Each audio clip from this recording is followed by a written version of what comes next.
Respected viewers and my dear friends, welcome back. Govt job in Assam, resident by residence, High Court orders, domicile certificate, domicile act. কি কলে মুখ্যমন্ত্রী এই কথাবিলাক মই ইয়াত লিখি ৰাখিছো কাৰণ এই ৰিলেটেড ভিডিওটো হ'বলৈ গৈ আছে মানে এটা মিডিয়াত মানে মিডিয়া সাক্ষাৎকাৰত অসমৰ মুখ্যমন্ত্ৰী ডক্টৰ হিমন্ত বিশ্ব শৰ্মা ছাৰে এই লোকেল মানে অসমৰ বাসিন্দাই যে চাকৰি পাব লাগে অসমত এই বিষয়ে এটা মন্তব্য দিছে আৰু কি কৈছে যে কেনেকৈ পাব পাৰে এটো কেনেকৈ এটা উপায় আছে লগতে ৰিলেটেড অনাৰেবল হাই কোৰ্টৰ ৰিলেটেড আছে বস্তুটো হেকাৰণে তেখেতে কৈছে যে এটা এক্ট আনিব লাগিব যেটো ডোমিচিয়েল এক্ট তো এই বিষয়ে আজি ভিডিওটো প্ৰস্তুত কৰিম মই মুখ্যমন্ত্ৰীৰ ছাৰৰ কথাখিনি আপোনালোকক শুনাবলৈ চেষ্টা কৰিম সো গতিকে ভিডিওটো হেকলৈকে চাব and one request to you channel নতুন হলে এনেকৈ ধৰণৰ ইনফৰমেটিভ ভিডিও পাবলৈ চেনেলটো সাবস্ক্ৰাইব কৰি ৰাখিব so let's start the video my dear friends govt job in assam অসমত ষ্টেট গভৰ্ণমেণ্টৰ চাকৰি পাবলৈ হলে অসমৰ কিছুমান নিয়ম থাকিব লাগে বা নিয়ম থাকিব পাৰে এইটো ৰেসিডেন্স আৰ কি ৰেসিডেন্ট আপুনি অসমৰ বাসিন্দা হ'ব লাগে প্ৰথম কথা হৈছে কি govt জবৰ এটা মানে নিৰ্দেশ থাকে যে আপুনি ভাৰতীয় নাগৰিক হ'ব লাগিব মানে ষ্টেট গভৰ্ণমেণ্টৰ জবত অসমৰ বাসিন্দা বুলি লিখাৰ মানে এটা আছে সেই ক্ষেত্ৰত মানে গোটেইখিনি জবৰ ক্ষেত্ৰত কিন্তু অসমৰ বাসিন্দা বুলি লিখাৰ মানে নাই কিন্তু কেতিয়াবা অসমত এনেকুৱা হয় যে বাহিৰৰ খিনি মানুহে জব পায় এই ক্ষেত্ৰত অসমৰ মুখ্যমন্ত্ৰী ছাৰে এটা মিডিয়া সাক্ষাৎকাৰত কৈছে যে আমি থলুৱা চাকৰি দিবলৈ এটা ডোমিচিয়েল এক্ট আমি বনাবলৈ চেষ্টা কৰি আছো যেটো বিপ্লৱ ভৰ্মাৰ কমিটি আছে আৰু যদি মানে যেতিয়া অল ইণ্ডিয়া লেভেলত কোনবা মানে অসমতো যদি জব হয় তেতিয়া হলে এইটো মানে কৰিব নোৱাৰে কাৰণ তেতিয়া মানে অনাৰেবল হাই কোৰ্টৰ পৰা এটা অৰ্ডাৰ আহি যায় যে ইণ্ডিয়া ইজ ওৱান কান্ট্ৰি গতিকে আপুনি এনেকুৱা কৰিব নোৱাৰে সো এই কাৰণে চিফ মিনিষ্টাৰ ছাৰে কৈ আছে যে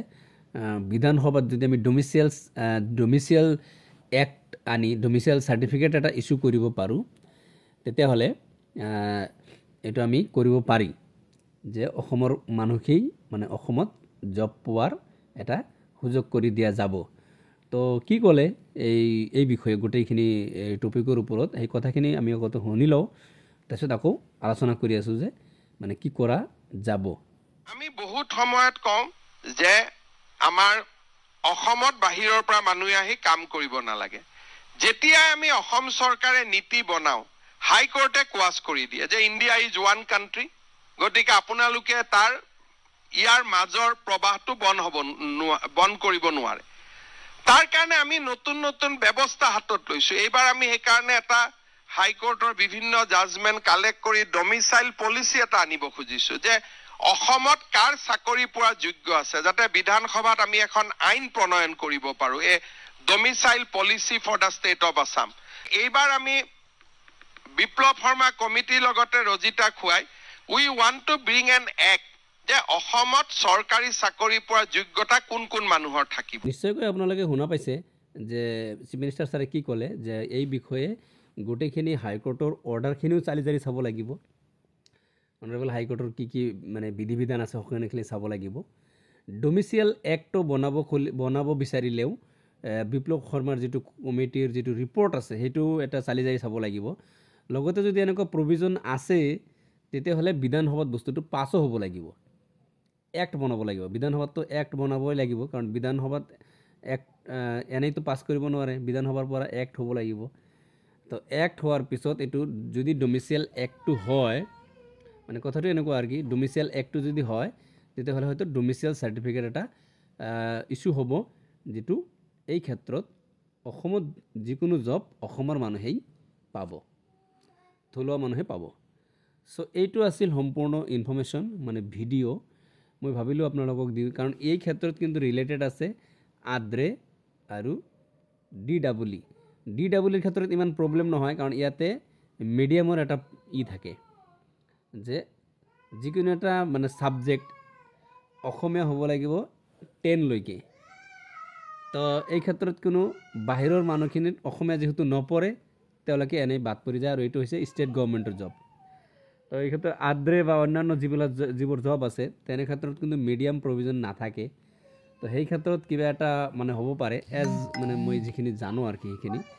তো বাকী আপোনালোকে কমেণ্ট কৰি জনাব যে এইটো কেনেকৈ হ'ব পৰা যায় কোনো নিয়ম আছে নেকি এইটো অৱশ্য পিছত জনা যাব যে নিয়ম আছে না নাছে তো এইখিনি ইনফৰমেশ্যন মই আপোনালোকৰ লগত শ্বেয়াৰ কৰিলোঁ তো ভিডিঅ'টো ভাল লাগিলে লাইক এটা কৰি দিব মই ইনফৰ্মেটিভ ভিডিঅ' বনাওঁ লগতে প্ৰিপাৰেশ্যন অফ এক্সামিনেশ্যন ভিডিঅ' বনাই থাকোঁ মই বহুত দিন ধৰি প্ৰিপাৰেশ্যন অফ ভিডিঅ' বনাব পৰা নাই মই অকণমান ব্যস্ত আছোঁ বহুত ব্যস্ত আছোঁ তো ভিডিঅ'টো ভাল লাগিলে লাইক এটা কৰি দিব আৰু শ্বেয়াৰ কৰিব আপোনালোকৰ ফ্ৰেণ্ডছৰ লগত and one request to you চেনেলত নহ'লে ছাবস্ক্ৰাইবটো কৰি দিব যাতে মোৰ ভিডিঅ' বনাবলৈ আগ্ৰহ বাঢ়ি যায় চ' সকলোকে ধন্যবাদ জনাই আজিৰ ভিডিঅ'ৰ পৰা বিদায় লৈছোঁ থেংক ইউ ছ' মাছ